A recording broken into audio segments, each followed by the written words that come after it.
ఇలాగే పరబ్రహ్మ ఈ 24 తత్వాలతో విశ్వమంతా వ్యాపించున్నాడు అని చెప్పారు. ఇదంతా ఒకే పరబ్రహ్మ యొక్క స్వరూపం. ఇప్పుడు మీరు పరిశీలిస్తే అవ్యక్తం అంటే వ్యక్తము కానిది అని అర్థం. ఈ అవ్యక్తమైన దాని నుంచి వ్యక్తమైన ప్రకృతి ఆవిర్భవించబోతోంది. అలా ఆవిర్భవిస్తున్న వ్యక్తం, ఆ వ్యక్తం మొదట ఎలా ఆవిర్భవించిందంటే మహత్ తత్వంగా ఆవిర్భవించింది. మహత్ అంటే వ్యాపక లక్షణంలో ఉన్నటువంటిది మహత్. ఆ తర్వాత వచ్చింది అహం అనేటువంటిది, అహంకారం అంటారు దాన్ని. ఈ 4 గమనిస్తే వ్యక్తం అంబామయం సర్వం అవ్యక్తంతు మహేశ్వరం అన్నారు. వ్యక్తమయ్యేదంతా జగదంబ, అవ్యక్తం మహేశ్వరుడు అని చెప్పారు.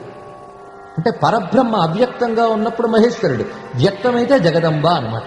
ఈ అవ్యక్తం వ్యక్తం తర్వాత ఉన్నది మహత్తు, అహంకారం. ఈ మహత్ అనేటువంటిది, మహత్ అనగానే పెద్దది, ఉత్కృష్టమైనది అనే అర్థం స్ఫురిస్తోంది కదా.